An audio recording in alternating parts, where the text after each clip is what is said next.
আসসালামু আলাইকুম রহমতুল্লাহি অবরকাতুহু।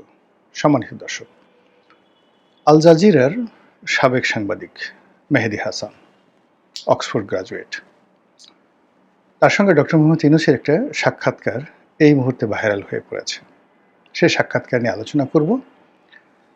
সাক্ষাৎকারের যে চৌম্বক অংশ, সেই চৌম্বক অংশর নিয়ে যে শিরোনাম করেছি, সেখানে ডক্টর মোহাম্মদ ইউনূসের যে অন্তর্নিহিত লিপ্সা, তার ইচ্ছা, তার উইল ফোর্স, তার যে মনের অবদমিত আকাঙ্ক্ষা, সেই আকাঙ্ক্ষা হলো তিনি গণতন্ত্র, নির্বাচন, অতি দ্রুত নির্বাচন, এই জিনিসগুলো তিনি পছন্দ করছেন না। তিনি বিরক্ত হচ্ছেন এই কথাগুলো।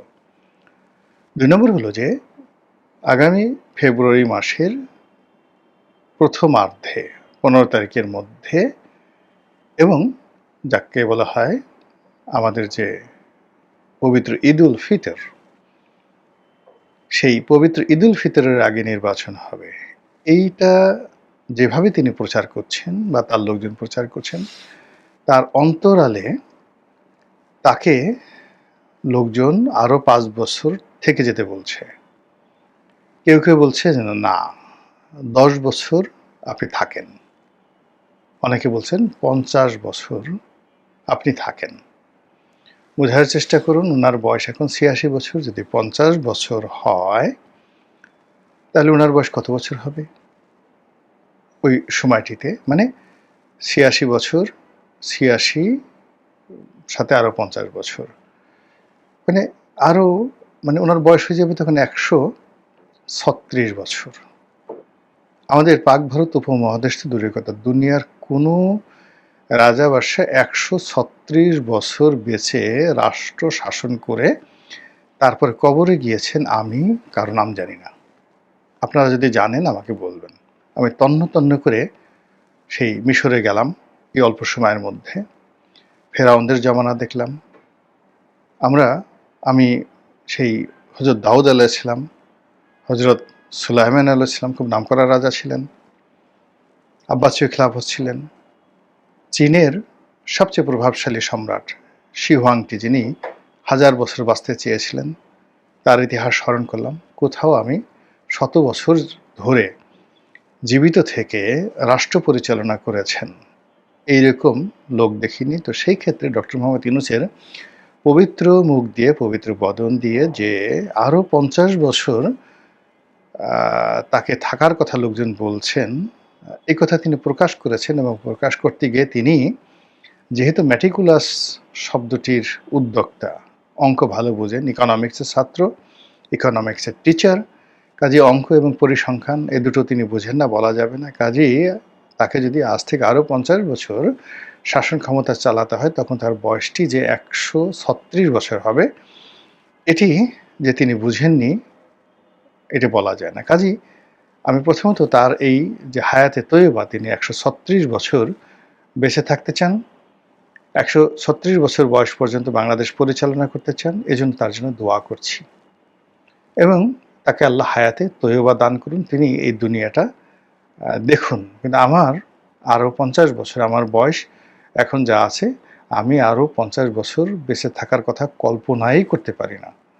আমি বরং আল্লাহর কাছে বলি যে, হে আল্লাহ, সুস্থ অবস্থায়, সবল অবস্থায়, কর্মক্ষম অবস্থায় এ দুনিয়ার মানুষের ঘৃণা, তারপরে অভিশাপের কবলে না পড়ে, মানুষের শ্রদ্ধা ভালোবাসায় প্রেমমুগ্ধ হয়ে আমি যেন তোমার কাছে যেতে পারি। আর এই যাওয়াটি যদি আমার জন্য এখন প্রযোজ্য হয়, কালকে প্রযোজ্য হয়, আল্লাহ তুমি আমাকে তখনই নিয়ে যাও, আমাকে গুনাহমুক্ত করো। আমি ওইরকম হায়াতে তৈয়বা চাই না যা কিনা আমাকে ঘৃণার বস্তু করে তুলবে, আমাকে ফেরাউন বানিয়ে ফেলবে, আমাকে হামান বানিয়ে ফেলবে। আমি মানুষের মধ্যে অসুর হিসেবে বসবাস করব। মানুষ আমার কবরে ডিম ছুঁড়বে, আমাকে ঘৃণা করবে। আমি চাই না আমার কবরকে কেন্দ্র করে কোনো জিয়ারত না হোক, কিন্তু কোনো মানুষ যেন আমাকে গালাগাল না করে। আমি এরকম চিন্তা ভাবনা করি। এনিওয়ে, এটা ব্যক্তি টু ব্যক্তি নির্ভর করে। তো যেটা বলছিলাম যে ডক্টর মোহাম্মদ ইউনূসের সঙ্গে মেহেদী হাসানের একটি সাক্ষাৎকার হয়েছে নিউ ইয়র্কে। তো মেহেদী হাসান এই প্রজন্মের সারা দুনিয়ার মধ্যে যে সকল সাংবাদিক, মেধাবী সাংবাদিক রয়েছেন তার সমপর্যায়ের কেউ নেই। তিনি বিতর্ক করতে পারেন, বিতার্কিক এবং বিশ্বের নামকরা বিতার্কিক। ২ নম্বর হলো তিনি লেখাপড়া জানেন, প্রচণ্ড মেধাবী, অক্সফোর্ড গ্র্যাজুয়েট, আপনি বুঝেন, অক্সফোর্ড থেকে পাশ করে সাংবাদিক হয়েছেন এবং সারা দুনিয়ার যত বড় বড় লোক আছেন, যেমন একটা সময় খুব হাসি মুখে সেই সিএনএনের ল্যারি কিং বা খুব strong hard talk, BBC hard talk team Sebastian, তিনি পরবর্তীতে ডয়েজ ভ্যালিতে গিয়েছিলেন।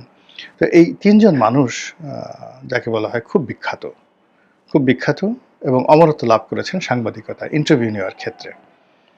আরেকজন হলো আমানপুর, সিএনএনের আমানপুর। একবার মনে আছে যে সিএনএনের আমানপুর শেখ হাসিনার একটা সাক্ষাৎকার নিয়েছিলেন এবং শেখ হাসিনাকে তিনি যেভাবে অপমান করেছিলেন, রীতিমতো উলঙ্গ করে দিয়েছিলেন।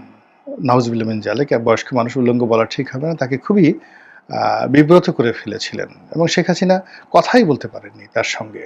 তো এটা হলো ওয়েস্টার্ন মিডিয়াতে সাংবাদিকদের আসলে যোগ্যতা।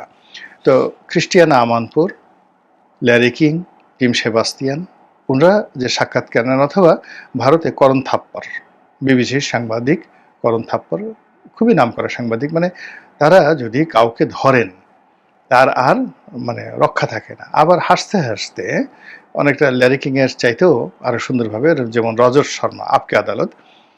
মানে এখানে আসলে ইন্টারভিউ দিতে যাওয়া এত সহজ বিষয় নয়, খুবই কঠিন একটা বিষয়। এই যে টিম সেবাস্তিয়ান, তার কবলে বা মেহেদী হাসানের কবলে ডক্টর গহর রিজভী পড়েছিলেন।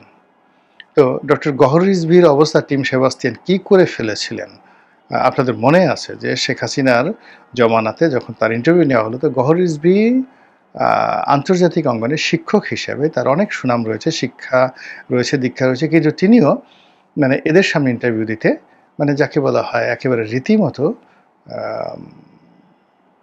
দেউলিয়া হয়ে গিয়েছিলেন। তো সেই রকম আমি যাদের নাম বললাম টিম সেবাস্তিয়ান, তাদের মধ্যে সবচেয়ে চৌকস এই মুহূর্তে মেহেদী হাসান, সব দিক থেকে তার উচ্চারণ, প্রোনাউন্সিয়েশন, ইন্টেলিজেন্স, মানে এই পর্যায়ের সাংবাদিক পৃথিবীতে নেই, দ্বিতীয় জন নেই। সেই সাংবাদিকের সঙ্গে ইন্টারভিউ দিয়েছেন ডক্টর মোহাম্মদ ইউনূস। আমি হলে এই ইন্টারভিউটা দিতাম না। প্রথমত আমি হলে এই ইন্টারভিউটা কখনোই দিতাম না। আমি প্রথমেই এর আগে বলেছি যে ওনার আসলে নিউ ইয়র্কে যাওয়াটা উচিত হয়নি, এই মুহূর্তে যাওয়াটা ঠিক হয়নি। দ্বিতীয় বলেছি উনি যে সেখানে গিয়েছেন, উনি খালি হাতে ফিরবেন এবং অনেক মানে অপ্রীতিকর ঘটনা তিনি সেখানে ঘটাবেন এবং সেটাই ঘটেছে। মেহেদী হাসানের সাথে তার যে বক্তব্য, সেই বক্তব্যে তাকে বিধ্বস্ত, ক্লান্ত, এলোমেলো এবং তার যে বয়স হয়েছে এবং তার কথাবার্তার যে ধারাবাহিকতা নেই, এটাই মেহেদী হাসানের বক্তব্যে ফুটে উঠেছে। মেহেদী হাসান খুব চৌকুসভাবে প্রশ্ন করেছে এবং প্রথমত যে কথা আমরা বাংলাদেশে বসে কেউ বলতে পারিনি, সে কথা তিনি বলেছিলেন যে নির্বাচন নিয়ে মানুষের আকাঙ্ক্ষা এত বেশি। এটা ভদ্রতা করে তিনি এই কথা বলেছেন। তিনি আসলে যেটা বলতে চেয়েছেন যে আপনি এই মুহূর্তে বাংলাদেশ থেকে চলে যান। এই চলে যাওয়ার জন্য বাংলাদেশের মানুষ ১ ঘন্টা অপেক্ষা করতে রাজি নয়, নট ইভেন আফটার 1 আওয়ার। তারা চায় যে এক্ষুনি আপনি চলে যান, not 1 hour, after 1 hour, not after 1 day, not after 1 year. এই কথাটাকে ঘুরিয়ে তিনি বলেছেন যে এখানে বাংলাদেশের মানুষ নির্বাচন চাচ্ছে এখন, এই মুহূর্তে, নট ইভেন 1 আওয়ার। তারা ১ ঘন্টা অপেক্ষা করতে রাজি নয়। তো সেখানে আপনি কেন আরও ৬ মাস পরে নির্বাচন দিতে যাচ্ছেন? যেখানে অন্য সরকার, পাকিস্তানের উদাহরণ না, মানে নেপালের উদাহরণ দিয়ে, শ্রীলঙ্কার উদাহরণ দিয়ে তিনি বলার চেষ্টা করেছেন যে ওরা ৬ মাসের মধ্যে একটা নির্বাচন দিয়ে চলে গেল। তো সেখানে আপনি কেন ১.৫ বছর সময় নিলেন, নির্বাচন দিতে চাচ্ছেন? তারপরে তিনি প্রশ্ন করলেন যে আপনি ফেব্রুয়ারি মাসের প্রথমার্ধে। তো তিনি কতটা ভেবাচেকা খেয়ে গেছেন, তিনি তখন বললেন যে হ্যাঁ, প্রথমার্ধে। এর কারণ হলো যে ওই সময় মুসলমানদের যে ঈদ আছে, রোজা আছে, এই রোজার আগে দিতে চাচ্ছি। মানে এতটা অসহায়, এতটা দুর্বল, এতটা বিব্রত এবং এতটা রীতিমতো ভ্যাবাচ্যাকা খাওয়া ডক্টর মোহাম্মদ ইউনূসকে আমি জীবনে কখনো দেখিনি। তো কাজেই আমার কাছে মনে হচ্ছিল যে আপনি যেটা পারবেন না, সবটা সম্ভব নয়।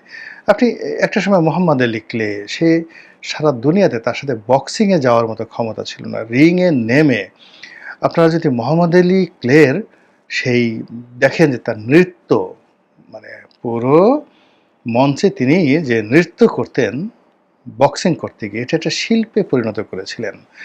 এবং তার বক্সিংয়ের চাইতে তার ২ পায়ের যে কৌশল, তিনি যেভাবে নাচতে, নাচতে রিংয়ের একবারে ডানে যাচ্ছেন, বামে যাচ্ছেন এবং তার প্রতিপক্ষকে যেইভাবে তিনি দৌড়ানির উপর রাখছেন এবং যেভাবে তিনি কখনো, কখনো পাঞ্চ না মেরে কেবলই মাত্র তাকে বোকা বানানোর জন্য একবার মাথা ডানে ঘোরাচ্ছেন, বামে ঘোরাচ্ছেন, মুখ ভ্যাংচাচ্ছেন এবং তাকে পাজেল করে দিচ্ছেন এবং শেষ মুহূর্তে ছোট্ট একটা আঘাত, মানে জোরে না, ছোট্ট একটা আঘাত করে তাকে চিৎ করে ফেলে দিয়ে নকআউটে পরাজিত করছেন। এই যে বিশ্ব বক্সিংয়ের ইতিহাসে মোহাম্মদ আলী যে কিংবদন্তির ইতিহাস তৈরি করছেন, আর কোনো স্পোর্টসম্যান, নট অনলি বক্সিং, মানে স্পোর্টস বলতে যা বোঝায় সেটা ক্রিকেট বলেন,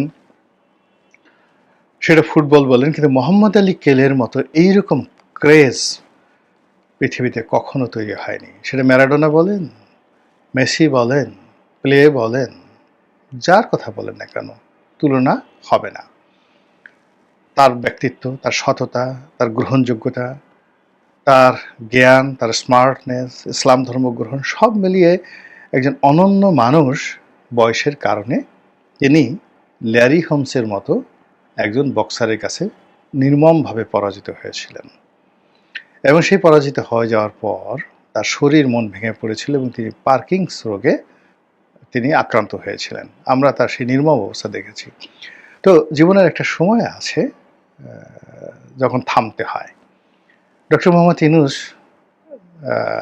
তার যে থামা প্রয়োজন, এটা এই মেহেদী হাসানের সঙ্গে তার যে সাক্ষাৎকারে একেবারে এটা পুরো বিশ্ব জেনে গেছে এবং আমরা এটা বুঝে গেছি। আমি তার একজন শুভার্থী হিসেবে তাকে বলেছিলাম বা বলেছি বিভিন্ন সময় বিভিন্ন কথাবার্তা বলেছি, কিন্তু আমাদের সমাজে হলো কি যে একের শেষ পর্যন্ত এই তাকে কেন্দ্র করে যারা আছেন তারা মনে করেন যে ডক্টর মোহাম্মদ ইউনূসকে নিয়ে এই সমস্ত কথাবার্তা বলা উচিত না। কিন্তু মেহেদী হাসানের সঙ্গে তার যে সাক্ষাৎকার, এটা শুধু বাংলাদেশ নয় তো, এটা বাংলাদেশে যদি ১০০ জন লোক দেখে তাহলে সারা দুনিয়ার যে সকল যাকে বলা হয়, যেখান থেকে সিদ্ধান্ত গ্রহণ করা হয়, যেখান থেকে যারা কিং মেকার এবং যেখান থেকে কিং তৈরি করা হয়, কিংকে টেনে হেঁচড়ে নামানো হয়, সেই জায়গাগুলোতে মেহেদী হাসানের এই সাক্ষাৎকারটিকে উল্টে পাল্টে ঘুরে ফিরিয়ে 3D নয় 4D ডাইমেনশনে এটাকে দেখা হচ্ছে এবং সেখানে ওনার বসার ভঙ্গি, মানে ডক্টর মোহাম্মদ ইউনূসের বসার ভঙ্গি, তার কথা বলার ভঙ্গি, তার উচ্চারণ, তার ইংরেজিতে দুর্বলতা সব মিলিয়ে তিনি এলোমেলো হয়ে যাচ্ছেন, কথার ভিতরে জড়তা দেখা দিচ্ছে এবং তিনি যে অপ্রাসঙ্গিক যে বিষয়গুলো তুলছেন, এগুলোতে করে মানে তার যে রাজনীতি, তার রাজনীতির প্রজ্ঞা, তার যে ক্ষমতা, সব কিছুর মধ্যে তিনি একটা এলোমেলো করে ফেলেছেন। নচেত যখন তাকে এই প্রশ্ন করা হলো যে আপনি কেন, যেখানে আজকের দিনে ১ ঘন্টা অপেক্ষা করতে চায় না বাংলাদেশের মানুষ, সেখানে আপনি এত দেরি করলেন কেন? আপনাকে তো এই ইলেকশন আপনাকে কেউ চাচ্ছে না। এই সমস্ত কথা বলার পরে যখন তিনি বললেন যে আপনি এগুলো পেলেন কোথায়? বা আপনি তো এটা যাদের কাছ থেকে শুনছেন তারা তো এক শ্রেণীর মানুষ। কিন্তু কিছু মানুষ তো আছে। কিছু মানুষ আছে যারা আমাকে বলছে যে আপনি আরো ৫ বছর থেকে যান। কেউ, কেউ বলছে ১০ বছর থেকে যান। কেউ, কেউ বলছে ৫০ বছর পর্যন্ত আপনি থাকেন। এই কথাও তো বাংলাদেশে হচ্ছে। হ্যাঁ, অবশ্যই হচ্ছে, এটা সত্য কথা। কিন্তু তাদের সংখ্যা কত? তারা কারা? তাদের নাম কি? তাদের গোত্র কি? পরিচয় কি? তারা ভাড়া করে আনা লোক? কিংবা তারা কি পেইড এজেন্ট? নাকি তারা কোনো আ বৃহৎ কোনো গোষ্ঠী? বিএনপি কি কখনো এভাবে বলেছে যে আমরা ডক্টর মোহাম্মদ ইউনূসকে আরো ৫ বছর চাই? জামাত কি বলেছে? বাংলাদেশের হেফাজত কি বলেছে? বাংলাদেশের কোনো গোষ্ঠী যারা ভোটকে নিয়ন্ত্রণ করে তারা কি এই ধরনের কথাবার্তা বলেছে? কক্ষনো বলেনি। আপনি ঈদের নামাজে গেলেন, কিছু লোক বলল স্যার ৫ বছর থেকে যান। আপনি পূজা মণ্ডপে গেলেন, কিছু লোক বলল যে আপনি ১০ বছর থেকে যান। কেউ আপনাকে চিঠি লিখে বলল, "স্যার আপনি ৫০ বছর থেকে যান।" আপনার সামনে দেখা করতে গেল বিশেষ গোষ্ঠী আপনার অনুকম্পা লাভের জন্য। তারা আপনাকে প্রশংসা করে বলল, "আপনি ১০০ বছর থেকে যান। আমার চুল যতগুলো আমার মাথায় চুল আছে, ততদিন আপনি হায়াত লাভ করেন।" যেভাবে সবাই বলে। কিন্তু আমার মাথায় যত চুল, ততদিন আমি আমার সন্তানকে চাই পৃথিবীতে বেঁচে থাকুক। এটা কি সম্ভব বলেন? এটা সম্ভব না। বা আমার হায়াত তোমাকে দিয়ে দিলাম, তুমি বেঁচে থাকো। এটা কখনো সম্ভব হয় না। তো এই জিনিসগুলো যে ঘটছে, একটার পর একটা ঘটনা ঘটছে, এতে করে আমরা যতটুকু মাথা উঁচু করে থাকবো, ডক্টর মোহাম্মদ ইউনূসকে নিয়ে গর্ব করব, বা আমাদের একজন নোবেল লরিয়েট ছিলেন, এটা আ আ গর্বের সঙ্গে আমরা যে স্মরণ করব, এটার যে একটা সুযোগ ছিল উনার ক্ষমতা গ্রহণের আগে, সেটা ধীরে ধীরে এমন একটা বিধ্বস্ত অবস্থায় চলে গেছে। ফলে উনার মাস্টার মাইন্ড, তথ্য উপদেষ্টা, তিনি এখন বলছেন আমরা যেকোনো সময় ক্ষমতায় চলে যেতে পারি। গত ২ মাস ধরে আমরা ভীষণ রকম যাকে বলা হয় মানসিক অস্বস্তির মধ্যে আছি। যেকোনো সময় আমরা চলে যেতে পারি। উনার অন্যান্য উপদেষ্টা যারা খুব প্রফেশনাল, তারা বলছে ফেব্রুয়ারি মাসে আমাদের চলে যেতে হবে। উনার অন্যান্য উপদেষ্টারা কথাবার্তা বলা বন্ধ করে দিচ্ছে। আল্টিমেটলি বন্ধ করে দিয়েছে। উনার যে রাজকীয় দল যেটাকে বলা হয় কিংস পার্টি, সেই কিংস পার্টির কর্তা ব্যক্তিরা এখন সামরিক শাসনের ভয় দেখছে, উত্তরপাড়ার ভয় দেখছে।